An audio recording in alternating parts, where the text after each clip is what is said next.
Esse é o Mundo em Revolução e nós vamos falar agora sobre a situação na Ucrânia, hoje dia 20 de abril de 2025, 8 horas da manhã aqui no Rio de Janeiro, 2 horas da tarde lá em Kiev, no momento que eu gravo esse vídeo. E antes da gente começar o assunto, deixa eu falar para vocês que encerramos a nossa rifa ontem para ajudar o grupo do GUR lá em Kiev. Felizmente vendemos todos os bilhetes. Parabéns aí aos ganhadores. Eu vou deixar depois informação aqui na descrição do vídeo, como você saber se você ganhou ou não, e mais informações sobre isso. Eu devo transferir hoje ainda o dinheiro lá para o pessoal do GUR lá em Kiev, depois eu boto o recibo lá da transação Bitcoin que eu vou fazer, mandando dinheiro para eles lá na Ucrânia, né? E lógico, depois eles vão fazer a prestação de contas, vão mandar vídeos mostrando lá o que eles compraram lá com dinheiro, vai estar tudo certinho. Bom, aqui na Ucrânia, a grande novidade foi o cessar-fogo da Páscoa que foi anunciado pelo Putin. O Putin anunciou um cessar-fogo de Páscoa, de agora até a meia-noite de segunda-feira, de domingo para segunda, uma coisa que ninguém esperava, mas tem uma explicação muito simples, né? Como a gente falou nos últimos dias, o Trump e o Marco Rubio estavam ameaçando abandonar as negociações porque viram que não iam chegar a lugar nenhum. Elas continuam não chegando a lugar nenhum. Só que interessa ao Putin que o Trump continue cedendo, continue tentando fazer a paz. Então o que o Putin fez? Jogou um ossinho para o Trump. Tá vendo aqui? Olha só, temos uma paz, temos cessar-fogo. Olha como é que as coisas estão avançando. Conseguiu o Putin parar a guerra. Olha só. Ou seja, isso daí é só um ossinho que o Putin está jogando para o Trump continuar querendo sacanear a Ucrânia, tentando sacanear a Ucrânia, né? A gente vai falar um pouco sobre algumas outras informações que saíram do suposto acordo de cessar-fogo que estaria sendo negociado e, de novo, não tem chance nenhuma disso chegar a termo, né?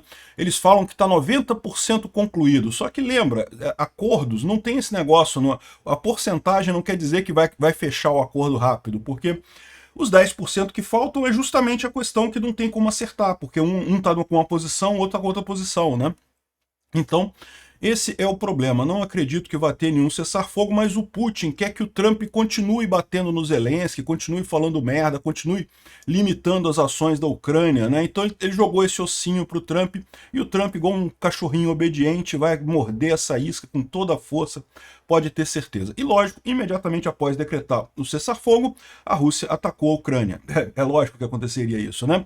E mais do que isso, já está acusando a Ucrânia de ter atacado a Rússia durante esse cessar-fogo. Para quem acompanha essa guerra desde 2014, isso é a coisa mais natural do mundo.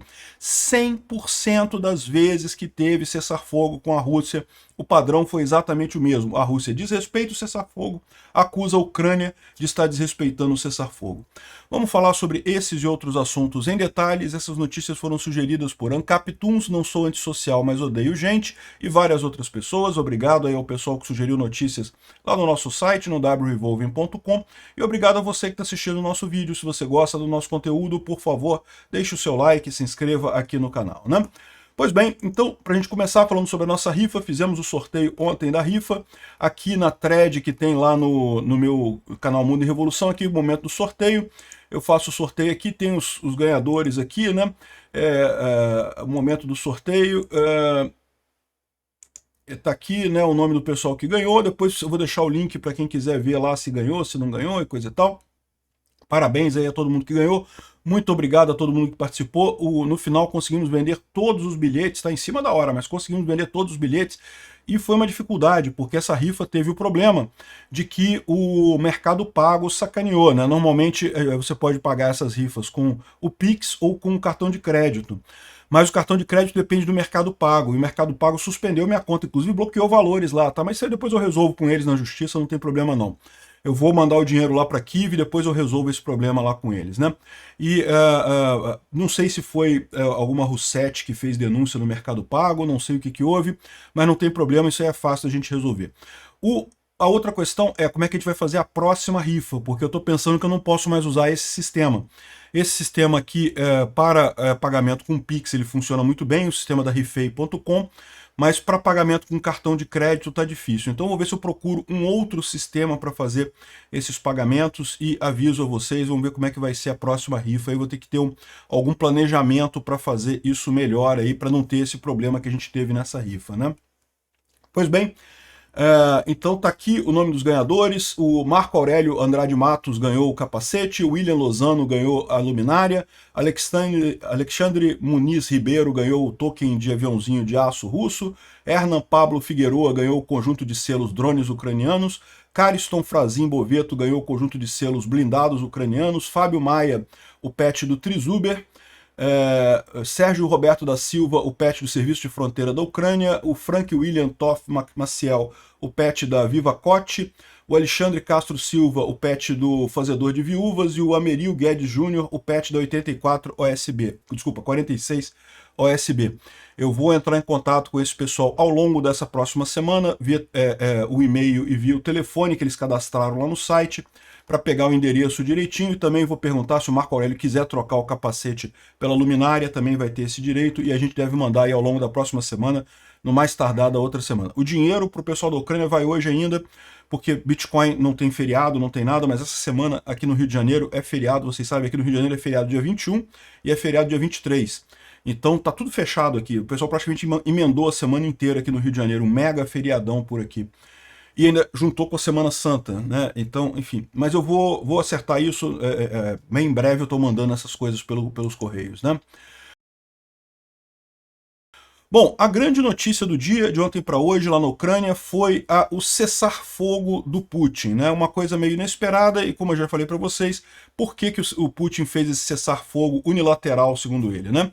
Ele fez isso porque ele viu que o Trump e o Marco Rubio estavam perto de falar, não tem jeito, não vamos conseguir fazer a paz, e como eu avisei para vocês, e embora muita gente estivesse colocando isso, como tá vendo, vai ferrar a Ucrânia, agora a Ucrânia tá ferrada, esse pessoal tá entendendo errado. Não, é a Rússia que precisa da paz, a Rússia que quer essa negociação, só que o Putin quer enrolar essa negociação o máximo possível para tentar extrair o máximo de benefícios dessa negociação nesse caso. Então é lógico que o Putin quer que o Trump continue insistindo.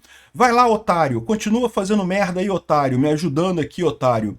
E como o otário estava perto de desistir da parada, ele jogou um ossinho lá pro otário, e o otário do Trump vai certamente morder essa isca, vai ficar todo orgulhoso, olha só, vou ganhar o Nobel da Paz, eu consegui uma trégua da Páscoa, igual o otário do Lula. Enfim, o Putin, então, ontem decretou uma trégua da Páscoa que seria até a partir das 6 horas da tarde de ontem até a meia-noite do dia 21 de abril, ou seja, até a madrugada da segunda-feira, né? Ele diz que é unilateral, que não está exigindo nada da Ucrânia, está fazendo a paz unilateral e coisa e tal. É óbvio que ele está fazendo isso por conta de tentar convencer o Trump a continuar negociando, apesar de não ter chance nenhuma de negociar, né? Aqui, ó. Ele agradeceu aos esforços do Trump, do Xi Jinping e dos BRICS, ou seja, todo mundo que está fudendo a Ucrânia, que está fudendo a paz, que está ajudando o Putin, ele agradeceu a essas pessoas, evidentemente, né? É exatamente isso que ele está querendo fazer. Muito triste essa história. E, lógico, levou menos de uma hora para as forças do Putin violarem a trégua de cessar-fogo. Teve um ataque aqui na cidade de Kharkiv, em que novamente destruíram um prédio residencial. Mais uma vez, não tem nada aqui, não tem coisa militar, não tem nada, né? Aqui, ó, Salão de V, deve ser algum salão de manicure, esse tipo de coisa. Tá aqui, ó. Destruição no meio da cidade, coisa e tal. Um absurdo isso, né? O Zelensky confirmou nossos relatórios iniciais, apesar do Kremlin dizer que teve uma trégua de Páscoa, a Rússia continua seus ataques, nada mudou. A luta continua em múltiplas direções, inclusive ataques de drone, artilharia. Algumas áreas estão mais quietas, mas nenhum cessar-fogo completo foi observado, né? O cessar-fogo incondicional de 30 dias continua fora da mesa de negociação, porque está aguardando a resposta de Moscou. Ou seja, há uma proposta de cessar-fogo de 30 dias feita pela Ucrânia, que foi aceita pela Ucrânia, que foi aceita pelos Estados Unidos, mas Moscou não vai responder, né? Marco Rubio e o Trump estavam perto de parar as negociações, o que ajuda a Ucrânia, o que atrapalha a Rússia. Aí o Putin jogou esse ossinho para ver se o otário do Trump aceita essa coisa, né? E mais do que isso, aqui, ó, os russos já liberaram um vídeo aqui, ó, mostrando uma coluna de fumaça na cidade ocupada de Donetsk.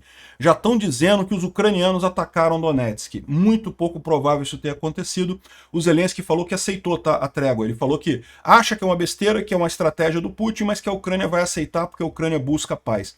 Então não está tendo ataque nenhum. Mas imediatamente os russos já estão dizendo, olha só, a Ucrânia atacou Donetsk. Esse truque os russos usam desde 2014. Eles falam que vão fazer cessar-fogo, aí eles próprios bombardeiam Donetsk, porque lembra, Donetsk é uma cidade ucraniana. Então para eles bombardear Donetsk, eles não estão nem aí. Ah, matou o ucraniano lá em Donetsk? Qual que é o problema, né? Está temporariamente ocupada pelos russos, mas eles não estão nem aí. E daí, o que eles fazem? E falam, vocês já viram essa desculpa? Não, porque os ucranianos bombardeavam Donetsk, bombardeavam os falantes de russo que moravam no sul da Ucrânia. Lorota, os próprios russos que faziam isso para acusar os ucranianos, né? Bandeira falsa, claramente. Isso daqui é evidente que vai ser o mesmo roteiro que o Putin usa em todas o cessar-fogo que a Rússia faz nessa guerra toda, né? Infelizmente é isso daí. Bom, houve ataques ucranianos ontem, antes do cessar-fogo, houve sim, os ucranianos atingiram aqui um hangar inimigo próximo de Zaporizhia, um armazém que os russos estavam usando de depósito de munição. Aqui também teve um assalto tático russo na Ucrânia usando motocicletas, aqui muito curioso como é que os russos fazem isso. Eles mandam um monte de motocicleta para a linha de frente para tentar chegar ali mais rápido do que os ucranianos conseguem resolver, né? Então a primeira motocicleta não conseguiu passar no arame farpado, mas as outras usaram exatamente aquela motocicleta para passar.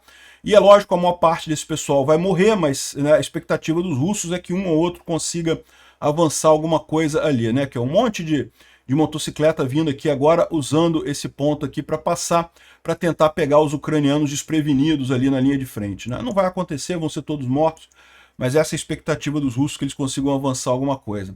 Aqui teve um outro ataque ucraniano ontem, antes do cessar-fogo, sobre uma base russa em Olesk, na região de Kherson, né? Dá para ver que esse lugar era usado realmente como uma base russa, os militares entrando aqui e depois sendo destruído por mísseis ucranianos aqui na região, né?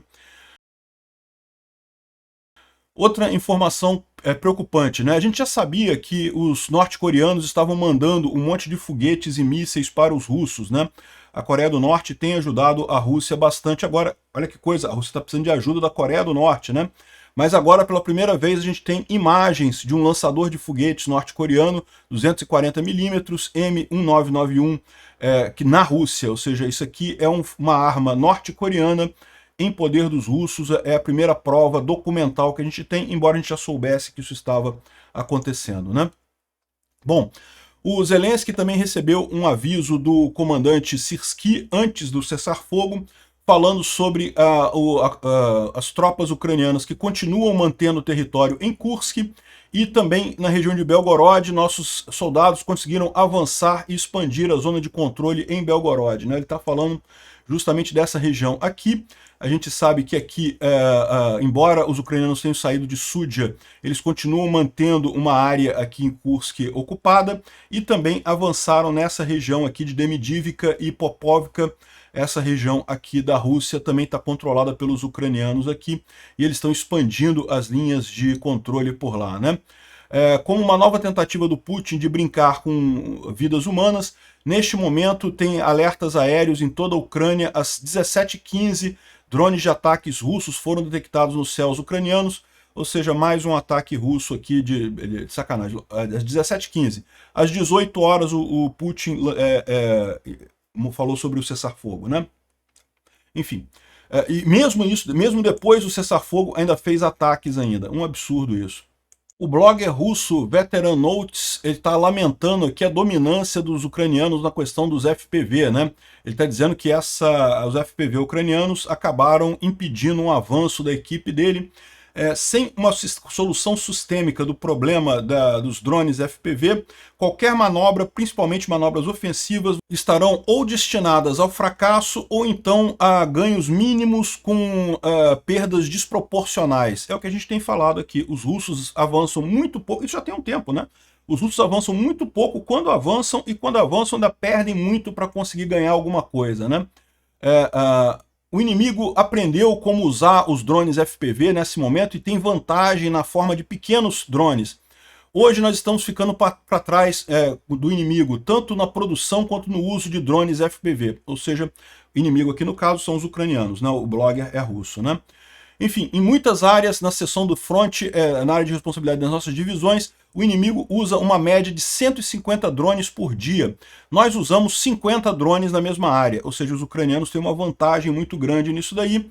Sim, nós temos muitas vantagens na artilharia e na aviação, mas certamente isso não permite nós trabalharmos, efetivamente na defesa, mas quando atacamos o inimigo tem vantagem com os ataques de drones e praticamente nega a nosso potencial de ofensiva e coisa e tal. E o inimigo não pode avançar porque nossas vantagens em artilharia e aviação, mas nós não podemos avançar por causa da vantagem do inimigo nos drones FPV. A coisa mais interessante é que tem uma solução para o problema. O inimigo não tem nenhuma super tecnologia ou habilidade nos impede de deprivar ele dessa vantagem. A solução para o problema tem que ser sistêmica. Ou seja, tudo que é necessário é priorizar a destruição de equipes inimigas com todos os meios disponíveis, criar sistemas de bloqueio de FPV e não sei o que lá, e sistemas de guerra eletrônica. Ou seja, o cara está tentando achar uma maneira de resolver o problema, mas não consegue, né? Realmente os drones são algo que dificultam a atuação dos russos de forma muito significativa. E vão continuar dificultando, tá? Porque aqui tem a imagem aqui, ó, de uma fábrica de drones FPV na Ucrânia, totalmente ucraniana, que produz 4.000 drones por dia, ou seja, um drone a cada 22 segundos são produzidos aqui nessa fábrica. Está 27 segundos aqui, mas se você dividir o número de segundos do dia por 4.000, dá 22 segundos, né? Ou seja, muitos drones produzidos na Ucrânia com materiais ucranianos. A Ucrânia já abandonou a China como fornecedor de um monte de coisa, porque é muito mais barato fazer isso na Ucrânia, no final das contas, muito mais simples, e tem feito isso com muita vantagem, tanto na área de produção de baterias, quanto na área de produção dos drones em si. Então, repara a vantagem que a Ucrânia tem nesse caso, né? E o Andrew Perpito, ele faz aqui essa análise justamente do lado ucraniano da coisa, que eu vejo algumas coisas acontecendo na Ucrânia nesse momento. A Ucrânia mudou para uma defesa baseada em drones. A maior parte dos ganhos que você vê a Rússia fazendo neste momento estão sendo como resultado de uma de duas coisas. Ou existe uma unidade ucraniana inferior de drones naquela posição, ou então existe uma superioridade numérica russa extrema para os russos conseguirem avançar qualquer coisinha que seja, né? Quando eu digo que tem uma unidade de drone inferior, eu não quero dizer que os pilotos sejam ruins ou que eles não tenham bons drones e coisa e tal. Pode ser simples como não ter acesso ao número necessário de drones, né? Os drones, a grande vantagem deles é que eles são praticamente descartáveis, né? Ou seja, o drone é tão baratinho que você usa e coisa e tal, ele acaba muitas vezes caindo, mas não tem problema, você pega outro. Só que para isso você tem que ter uma logística para levar esses drones na linha de frente, né? E nem sempre isso funciona 100%. Ou então não ter pilotos suficientes. Falta de piloto é um dos problemas. Onde existem unidades de drones fortes, a Rússia tem dificuldade de avançar e só consegue avançar com muita superioridade numérica e com enormes mortes, né, com um número grande de feridos e mortes. Enfim, o que ele está colocando aqui é exatamente esse ponto. A Ucrânia tem conseguido controlar, tem feito uma guerra defensiva com os drones de forma significativa contra a Rússia, né? O Instituto para Estudo da Guerra fala aqui sobre a proposta que o Zelensky fez de expandir a trégua do Putin de 30 horas, né, a trégua de Páscoa do Putin, para um cessar-fogo de 30 dias, que é o que tinha sido proposto pela Ucrânia lá atrás, né? Eu não acredito que o Putin vá aceitar isso, mas é mais uma forma do Zelensky mostrar para o Trump e para o Marco Rubio que, olha só, não caiam nessa lorota, essa tréguazinha de 30 horas do Putin. Primeiro que não vai servir para nada, os russos vão continuar atacando do mesmo jeito, vão fingir, vão dizer que foram atacados pelos ucranianos e vão continuar atacando do mesmo jeito, e no final das contas não vai resolver em nada isso daí, né? O Putin está jogando um ossinho para vocês, não sejam otários, não mordam essa isca, ele continua bloqueando a negociação do mesmo jeito, né? É a maneira do Zelensky tentar mostrar isso para o Trump. Infelizmente, eu acredito que o Trump vai morder essa isca com muita força. Aí vai dizer que tá vendo? Eu consegui uma paz, o Putin quer a paz, olha só que lindo, que homem. Aí ele montado naquele urso, eu amei aquele cara, olha só que coisa bacana. Putin, come o meu cu, Putin. Pode ter certeza que vai ser alguma coisa desse tipo. Bom, a gente tem informação que houve uma troca de prisioneiros aqui, 237 ucranianos foram libertados da prisão russa. Excelente notícia isso. Essa troca foi intermediada pelos Emirados Árabes Unidos, tá? Não tem nada a ver com os esforços do Trump e coisa e tal. Os Emirados Árabes Unidos já têm ajudado a Ucrânia nisso daqui, a mediar essas trocas de prisioneiros com a Rússia há bastante tempo. Então tá aqui, inclusive, o Zelensky agradecendo aqui especialmente gratos aos Emirados Árabes Unidos por ter feito a mediação e conseguido convencer o pessoal lá. Então, ou seja, tá aqui um monte de prisioneiros de guerra sendo devolvidos para a Ucrânia aqui, excelente notícia isso. E é lógico, ainda tem muitos outros lá, mas a ideia é que com o tempo isso acabe, né? Aqui mais imagens aqui. Alguns estão falando 277, outros estão falando 246. Eu não sei exatamente qual é o número, né? Ah, sim, tá explicado aqui, ó. Um adicional de 31 pessoas foram libertadas fora dessa troca. Então tinha a troca, outras 31 foram libertadas também adicionalmente, né? Então, excelente notícia a troca de prisioneiros. Bom, falando sobre a, entre aspas, trégua da Páscoa do Putin, aqui, ó, o pessoal botou aqui a imagem da RIA Novosti. A RIA Novosti é uma rede russa de televisão, tá? É uma das principais televisões russas. Todas as televisões russas são de propriedade do governo, então não existem empresas de mídia privadas na Rússia. Mas a RIA Novosti é uma das maiores delas, né? Aqui, ó. Putin anuncia trégua da Páscoa, diz o Kremlin, às 16h46. Todos os 6 grupos de russos estão atacando em 11 direções, diz o Gerasimov, às 16h47. Ou seja, não tá nem aí, né? Continua atacando do mesmo jeito, não mudou nada, é a perspectiva, né? Aqui, ó, o Putin disse que as tropas russas precisam se preparar para as provocações ucranianas durante a trégua de Páscoa. Não porque os ucranianos que vão atacar a gente, coisa e tal, e é sempre a mesma lorota. Já tem o caso lá da coluna de fumaça lá em Donetsk, que certamente foram os russos que fizeram, vão dizer que foram os ucranianos que romperam a trégua da Páscoa e não sei o que lá e coisa e tal. De novo, um absurdo isso. E lembra, o Putin declarou essa trégua unilateral, então, ou seja, não quer dizer que os ucranianos tenham que fazer nada. Então, né, ou seja, o Zelensky falou que vai respeitar, o Zelensky falou que vai fazer a trégua, não tem problema nenhum. E até propôs aumentar a trégua para 30 dias ao invés de 30 horas, né? Mas o Putin não vai querer isso, evidentemente, como eu falei para vocês, o objetivo dele, evidentemente, é esse daqui, ó. A trégua do Putin tem um objetivo claro. O Portnikov explicou o plano do ditador. O Portnikov é um comentarista de geopolítica especializado na Rússia, né? Essa trégua da Páscoa declarada pelo ditador Putin é uma manobra cujo principal objetivo o principal interesse é manter os Estados Unidos na mesa de negociação. O Putin está adorando o Trump negociar a paz na Ucrânia. Por quê? Porque o Trump é um idiota, o Trump está sendo jogado pelo Putin e parece que não percebe, continua se baixando a cabeça para tentar fazer a paz e não sei o que lá, que quer ganhar o prêmio Nobel da Paz e não sei o que lá, e no final das contas só consegue ajudar os russos e piorar a situação para a Ucrânia. Então, quando eles falaram que não, que vamos acabar com esse negócio de negociação, se não tiver nada a gente acaba com a negociação, o que o Putin fez? Joga um ossinho pro cara, não, 30 horas, daqui a pouco tá o Trump todo alegrinho, falando, tá vendo, eu disse que o Putin quer a paz e não sei o que lá. Pode esperar que vai ser merda, isso vai ser essa merda aqui. É lógico que o interesse dele não é isso, 30 horas não quer dizer nada, um dia de cessar-fogo não muda nada, e como eu falei para vocês, é um cessar-fogo, entre aspas, típico russo, um cessar-fogo em que eles não vão parar nada, vão continuar atacando. A gente já viu o reporte do Zelensky, que eles continuam atacando em todas as direções e vão culpar os ucranianos por isso, né? Enquanto isso, por que o Putin quer isso? Porque ele está adorando esse acordo de paz que está sendo costurado pelo Kilog aqui, ó. O Kilog está falando que a entrada da Ucrânia na OTAN está fora da negociação. Não vai ter. Não, a Ucrânia não vai entrar para a OTAN e coisa e tal, não sei o que lá. Olha só que beleza, né? Os americanos mordendo a isca do Putin. Eu já falei para vocês, o Putin não tá nem aí com esse negócio da OTAN, né? O Putin nunca viu a OTAN como uma ameaça à Rússia, porque ele sabe que a OTAN é uma aliança defensiva, não é uma aliança ofensiva, né? O problema da OTAN para o Putin é que ela impede a Rússia de invadir a Ucrânia. É esse que é o problema da Ucrânia na OTAN, né? E é um absurdo os Estados Unidos falarem, não que não vai entrar para a OTAN, não que não sei o que lá. Infelizmente, como os Estados Unidos fazem parte da OTAN e têm o poder de veto, de fato, enquanto o Trump for presidente, não vai ter entrada da Ucrânia na OTAN. Mas isso não quer dizer nada no longo prazo, né?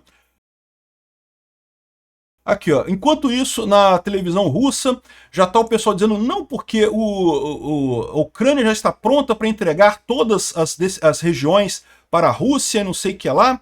Ou seja, o que eles estão falando aqui? Eles estão vendendo para os russos que, tá vendo? O Putin conseguiu que o Trump, né, ganhasse a guerra para a gente, né? Ele conseguiu convencer o Trump a apertar a Ucrânia até entregar tudo para a Rússia, né? Só que não, tá? Isso aqui é mentira, não vai acontecer esse tipo de coisa.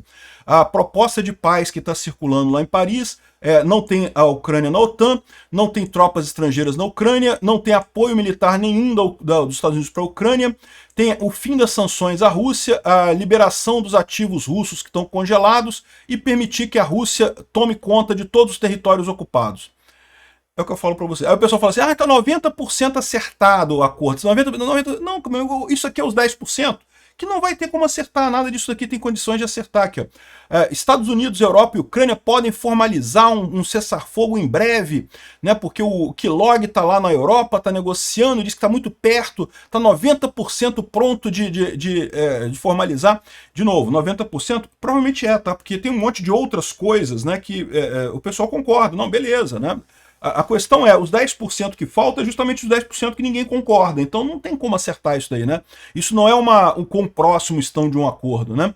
E a Ucrânia deixou isso claro, né? Ela diz que 90% do apoio para o plano de cessar-fogo dos Estados Unidos. Não, a Ucrânia não vai assinar esse tipo de coisa. Não tem nenhuma chance disso acontecer, né? O Putin está querendo jogar essa coisinha toda para manter os Estados Unidos negociando. Por quê? Porque ele quer mais concessão, mais concessão, mais concessão. Ele sabe que não vai dar em nada. Mas quanto mais os Estados Unidos se abaixa nessa história, mais ele prejudica a Ucrânia. Mais o idiota do Trump trabalha a favor do Putin, né?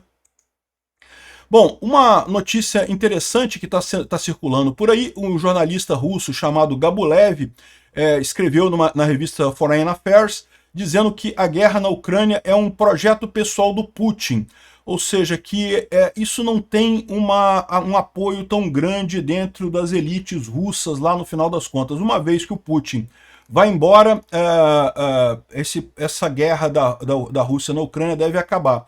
Isso é uma coisa interessante, uma coisa, um ponto, uma informação importante. Se for verdadeira, evidentemente, a gente não tem certeza se isso é verdadeiro, né? Aqui, ó, cerca de 800 mil soldados russos foram mortos ou feridos, está de acordo com o que a Ucrânia tem falado. O Kremlin paga às famílias 80 mil dólares por cada morte. Os soldados agora ganham mais do que o dobro da média nacional de coisa, né? Isso é um dos problemas que o Putin tem, porque se ele acabar essa guerra, os soldados voltam todos a ganhar pouco. Você passa a ter um monte de gente armada, chateada com você porque você acabou a guerra e voltando para o seu território, né? É por isso que o Putin não pode acabar essa guerra, né? E o grande problema que o pessoal tem é exatamente esse, né? Vamos ver quanto tempo o Putin dura lá na política russa. Porque, via de regra, essa guerra da Rússia na Ucrânia foi uma falha completa para o Putin, né? Ele sofreu, aqui está falando 900 mil entre mortos e feridos, mas o número é nessa ordem de grandeza, 800 mil, 900 mil, né? Expandiu a OTAN entrou a Finlândia e a Suécia na OTAN, militarizou a Ucrânia, arruinou sua própria economia, enquanto ele chegou a ter 30% do território da Ucrânia e agora só tem 19% do território da Ucrânia, e mesmo assim com um monte de dificuldades, né? Ou seja, a guerra foi uma falha completa para o Putin e um monte de gente está insatisfeita com isso lá na Rússia, né?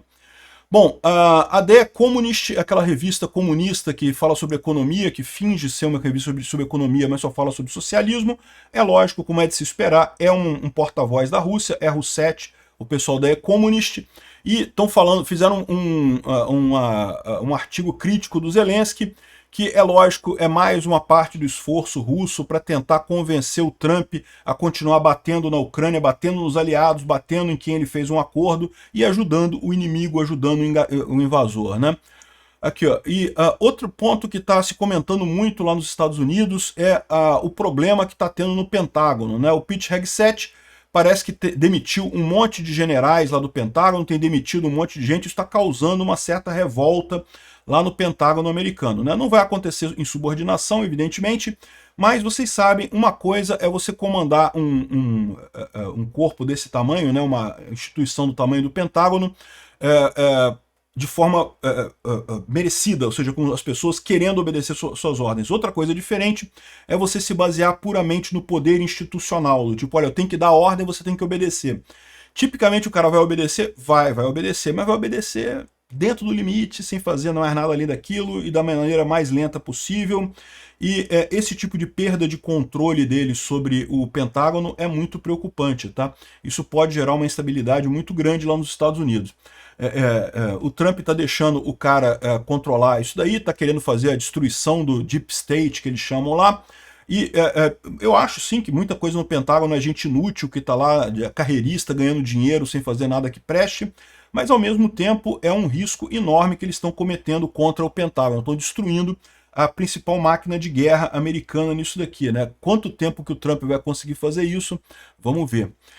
Bom, aqui é o que eu falei para vocês, né? O Marco Rubio falando que os Estados Unidos abandonarão o acordo de paz na Ucrânia se a negociação não avançar. É por isso que o Putin jogou esse ossinho pro Trump. E o Trump vai aceitar. Infelizmente, é um idiota. Vai aceitar. Obrigado por assistir o vídeo até o final. Se gostou do conteúdo, não esqueça de deixar o seu like, isso ajuda o canal a crescer e a chegar para mais gente. Se não gostou, deixe o dislike e explique nos comentários como podemos melhorar. Comente também sugestões de temas que podemos trazer por aqui. Comentários insultuosos ou defendendo ditaduras e criminosos de guerra serão sumariamente bloqueados. Agradeço a compreensão. Se ainda não é inscrito no canal, considere se inscrever clicando no botão inscrever-se abaixo e marcando a campainha para todos os avisos. Se quiser ajudar o canal, veja no nosso site como você pode fazer isso.